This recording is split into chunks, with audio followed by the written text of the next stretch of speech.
तो फ्रेंड्स, मेरा नाम सिद्धांत वडे है और आज की वीडियो में मैं आपको सोशल साइंस का फर्स्ट चैप्टर क्लास 9th का, जिसका नाम है द फ्रेंच रिवॉल्यूशन, उसको एक्सप्लेन करूंगा। तो चलिए शुरू करते हैं।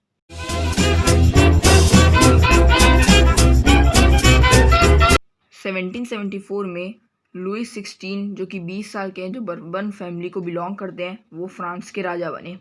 उन्होंने एक ऑस्ट्रियन प्रिंसेस मैरी एंटोइनेट से शादी की। बहुत से वॉर करने के बाद और पैलेस के मेंटेनेंस और आर्मी के मेंटेनेंस करने के बाद उनके ट्रेजरी एम्प्टी हो गई। लुईस 16 ने 13 अमेरिकन कॉलोनीज को भी इंडिपेंडेंस देने में मदद की है, जो कि ब्रिटेन से उन्हें छुटकारा दिया है। और उस वॉर के कारण उन्हें 2 बिलियन लिवरेज से ज़्यादा का लोन हो गया। और उन्होंने जिनसे लोन लिया था वो 10% चार्ज भी ले रहे थे लोन पर।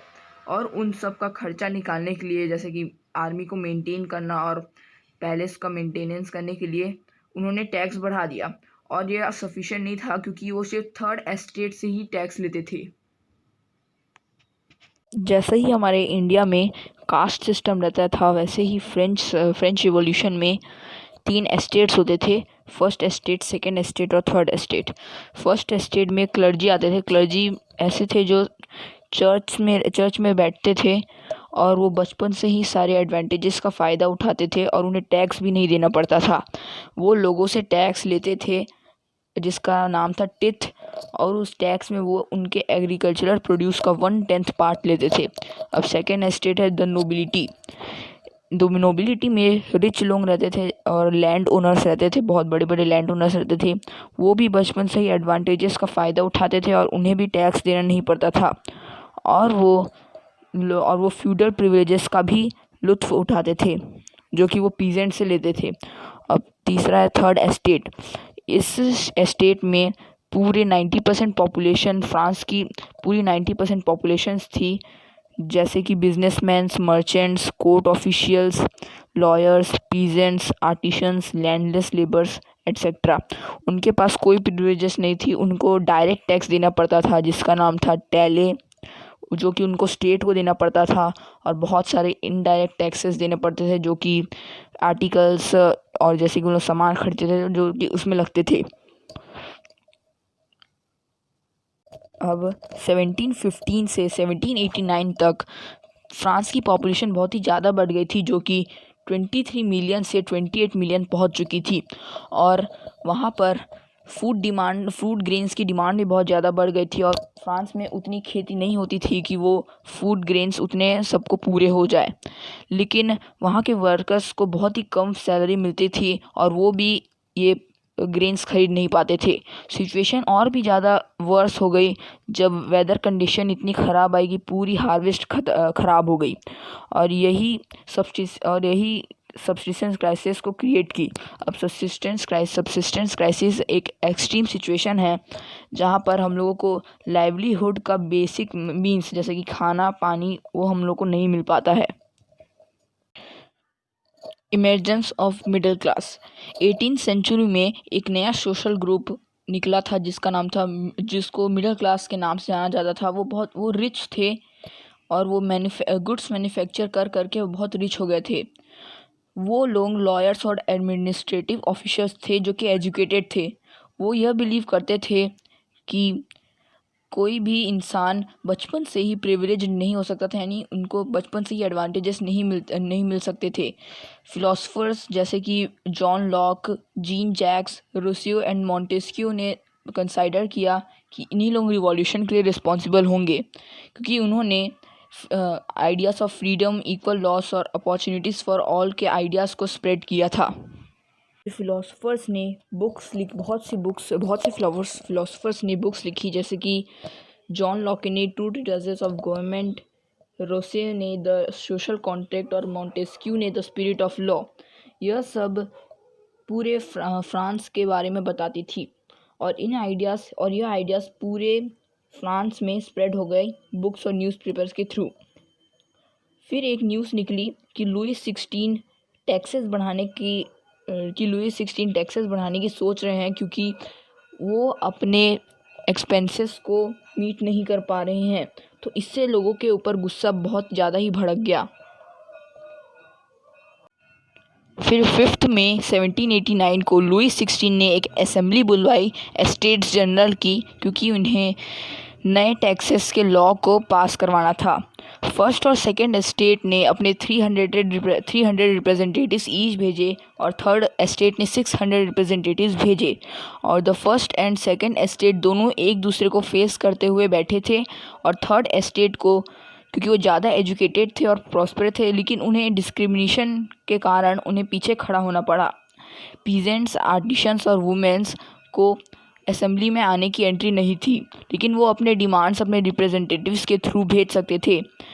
अब members of the third estate ने डिमांड किया कि एक पर्सन का एक ही वोट होना चाहिए, लेकिन किंग ने उनका प्रपोजल रिजेक्ट कर दिया और थर्ड एस्टेट फिर वहाँ से हड़ताल करते हुए चले गई। फिर उसके बाद 20 जून 1789 को थर्ड एस्टेट के रिप्रेजेंटेटिव्स एक इंडोर टेनिस कोर्ट के हॉल में असेंबल हुए, जो कि वर्सेल्स में है, और उन्होंने अपने आप को एक नेशनल असेंबली डिक्लेयर कर दिया। और उन्होंने ये भी कहा कि वो खुद ही से एक नया कॉन्स्टिट्यूशन बनाएंगे फ्रांस का, जो कि मोनार्च के पावर्स को लिमिट करेगा। और उनके रिप्रेजेंटेटिव्स थे मिराबियो और एबेसीस। मिराबियो एक नोबल फैमिली में पैदा हुए थे, लेकिन उन्हें फ्यूडल प्रिविलेजेस के कारण डिस्कार्ड कर दिया गया था। एबेसीस एक पंडित थे और उन्होंने एक पैम्पलेट में लिखा था what is the third estate. फिर उसके बाद विंटर हार्वेस्ट ख़राब होने के बाद वहाँ के सारे शॉप्स के सामान की प्राइस बहुत ज़्यादा ही बढ़ गई थी, और वहाँ पर वुमेन्स लाइन लगा खड़ी थी सामान खरीदने के लिए, लेकिन बहुत घंटे हो गए थे और उन्हें एक भी सामान नहीं मिला, तो उन्होंने गुस्से में शॉप को रेड कर दिया। फिर 14 जुलाई 1789 को एक क्राउड ने बेस्टाइल को डिस्ट्रॉय कर दिया। बेस्टाइल को सारे फ्रेंच पेपर डिस्ट्रॉय हेट करते थे, क्योंकि उसके अंदर सारी टूल्स, गन्स वगैरह एम्यूनेशन थी जो कि वॉर्स में काम आती थी। फिर उसके बाद किसी कंट्री साइड में एक र्यूमर फैला विलेज टू विलेज में कि एक मीनर, मतलब जो एक बहुत बड़ा लैंडलॉर्ड है, उसने एक बैंड्स ऑफ ब्रिजेंट, यानी ऐसे लोग जो कि चोरी करते हैं, उन्हें हायर किया है, जो कि क्रॉप्स को डिस्ट्रॉय करेंगे। तो इस र्यूमर्स को सुनकर पीजेंट्स ने बहुत सारी जगह में अटैक किया फ्रांस में। पीजेंट्स ने ग्रेन्स को लूटा, डॉक्यूमेंट्स को जला दिया जिसमें बहुत सारे रिकॉर्ड्स थी, और इन सब के कारण बहुत सारे नोबल्स बाजू वाली नेबरिंग कंट्री में शिफ्ट हो गए। फिर इस रिवॉल्ट की पावर को देखने के बाद लुई 16 ने 4 अगस्त 1789 की रात को एक नया लॉ पास किया, जिसमें उन्होंने फ्यूडल सिस्टम्स और टैक्स को एबॉलिश कर दिया, और जो क्लर्जी के जो मेंबर्स थे उनको भी अपना प्रिविलेज को गिव अप करना पड़ा। टिथेस भी एबॉलिश हो गई थी, और जो लैंड थे जो चर्च ने कब्जा करके रखे थे, वो भी अथॉरिटी ने वापस ले लिया, और इससे गवर्नमेंट का एटलीस्ट 2 बिलियन लिवरेज पूरा हो गया। नेशनल असेंबली ने अपने नए कॉन्स्टिट्यूशन का ड्राफ्ट पूरा कर लिया, और इस नए कॉन्स्टिट्यूशन के मुताबिक पावर्स को सेपरेट इसका मेन ऑब्जेक्टिव था कि वो मोनार्क के पावर्स को लिमिट में रखे, और इस बार पावर्स सेपरेट हो गई थी डिफरेंट इंस्टीट्यूशंस में, लाइक द लेजिस्लेचर, एग्जीक्यूटिव और जुडिशरी। और इन पावर्स के चेंज को फ्रांस को एक कॉन्स्टिट्यूशनल मोनार्की बना दिया।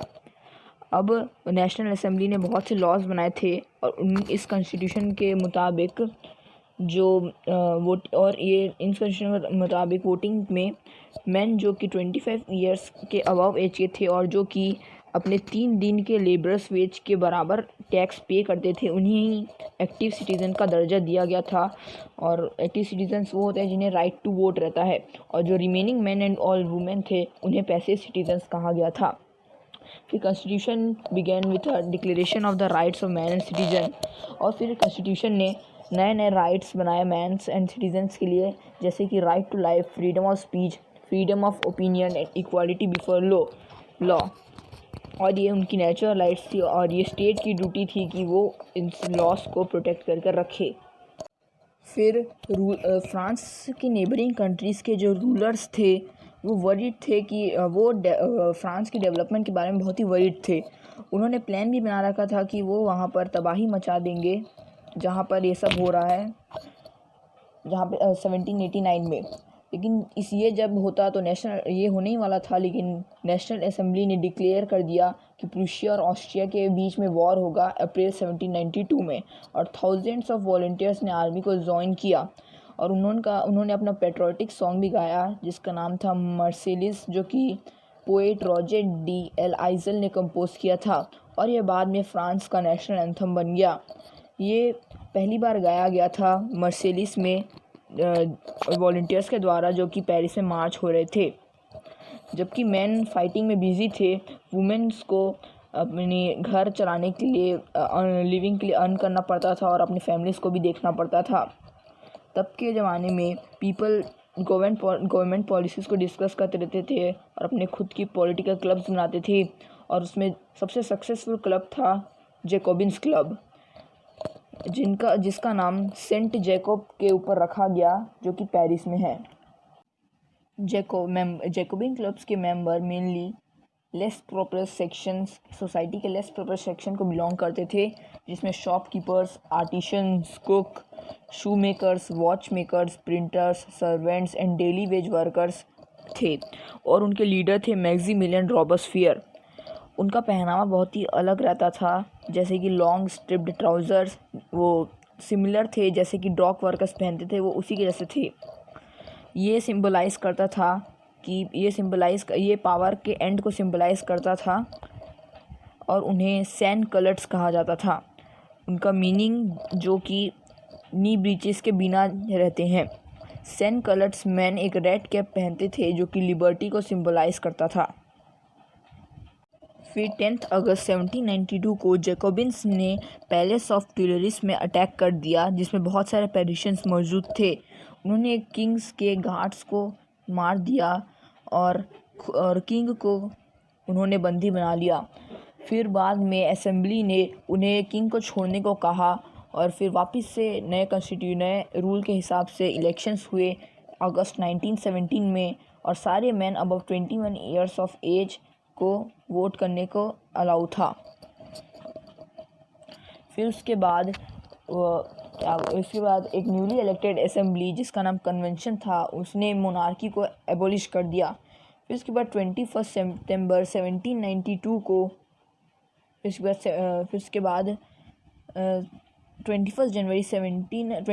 सितंबर 1792 को फ्रांस को रिपब्लिक घोषित कर दिया गया। लुई 16 को डेथ की सज़ा सुना दी गई, और उसका रीज़न था ट्रीज़न का मतलब यह था कि राजा अपने ही लोगों से अच्छा बर्ताव नहीं कर रहा है। फिर उसके बाद 21 जनवरी 1793 को उसको पब्लिकली सबके सामने मारा, और उसके थोड़ी देर बाद ही क्वीन मैरी एंटोइनेट को भी डेथ की सज़ा सुना दी गई। 1793 से 1794 के पीरियड को द रीजन ऑफ टेरर कहा गया है, क्योंकि लुई 16 के मरने के बाद रोबेस्पियर ने फ्रांस पर रूल किया और वहाँ पे अपना राज चलाने लगा। वो वहाँ पर जो भी उसकी बातें नहीं सुनता था वो उसको कोर्ट में भेज देता था, और उन्हें गुलोटाइन की सज़ा सुनाता था, और उन्हें गुलोटाइंड कर देता था। गुलोटाइंड में उन्हें एक जगह बैठाया जाता था और उन्हें आधा कटवा दिया जाता था। पीजेंट्स को अपने ग्रेन्स को सिटीज़ में ट्रांसपोर्ट करने के लिए फोर्स किया गया, और उसी प्राइस में बेचने को मजबूर किया जो कि गवर्नमेंट ने फ़िक्स की थी। और वाइट फ्लोर जो कि बहुत ही महंगा था फ्रांस में, उसका भी यूज़ बंद करवा दिया, और लोगों को ब्रेड के लोफ खाने पर मजबूर कर दिया। और वहाँ पर लोग फ्रांस के मैन और वुमेन को मॉन्सियोर और मैडम कहते थे, लेकिन रोबेस्पियर ने कहा कि अब तुम लोग सिटोयन और सिटोयने कहोगे। चर्चेस को बंद कर दिया गया और उनके बिल्डिंग्स को बैरक्स और ऑफिसेज में कन्वर्ट कर दिया गया, और रोबेस्पियर वहाँ का वर्चुअल डिक्टेटर बन गया। और उसकी हार्ड पॉलिसीज़ के कारण उसके सपोर्टर्स ने उसको लास्ट में उसको छोड़ दिया, और वो फाइनली कोर्ट में उसका ट्रायल हुआ और वो खुद ही गुलोटाइन हो गया। जैकोबिन्स ग्रुप के गिर जाने के बाद वेल्दियर मिडिल क्लास लोगों ने पावर को सीज कर लिया और उन्होंने एक नया कॉन्स्टिट्यूशन बनाया जिसमें वो जिनके पास प्रॉपर्टी नहीं होती थी वो वोट नहीं कर सकते थे। और बाद में इन्हीं की एक दूसरे से लड़ाई हो गई और इसके कारण एक नया हीरो सामने आया जिसका नाम था नेपोलियन बोनापार्टे। वो फ्रीडम, इक्वालिटी और फ्रेटर्निटी का आइडियल था और वो एक पॉलिटिकल और बहुत से पॉलिटिकल मूवमेंट्स फ्रांस के बहुत से पॉलिटिकल मूवमेंट्स का इंस्पायरिंग आइडल भी था। ने फ्रेंच रिवॉल्यूशन में अपना बहुत ही सिग्निफिकेंट रोल प्ले किया है। बहुत सी वुमेन जो कि थर्ड एस्टेट को बिलोंग करती थी अपने खुद के लिए कमाती थी। सिर्फ नोबल्स और वेल्दियर फैमिलीज़ की डॉटर को ही कॉन्वेंट में पढ़ने की इजाज़त थी। बिसाइड्स और अपनी फैमिली की चिंता किए बगैर वो खाना पकाती थी, पानी भरती थी, ब्रेड लेने के लिए लाइन पर खड़ी होती थी, अपने बच्चों को देखती थी और उनकी सैलरी भी मेन से बहुत कम होती थी। और इसी के कारण फ्रांस के वुमेन बहुत ही डिसअपॉइंटेड थी कॉन्स्टिट्यूशन ऑफ 1791 को लेकर, क्योंकि वो उन्हें पैसे सिटीजन्स बनाती थी और उन्हें कोई पॉलिटिकल राइट्स नहीं देती थी। उन्होंने political rights, right to vote, to be elected to the assembly and to hold political office की डिमांड की और उनके व्यूज़ और डिमांड्स को एक्सप्रेस करने के लिए उन्होंने अपना खुद का पॉलिटिकल क्लब्स और न्यूज़पेपर्स बनाए। और उसमें से एक है जो कि है the society of revolutionary and Republican women. उसमें से यह पार्टी बहुत ज़्यादा ही फेमस हुई थी।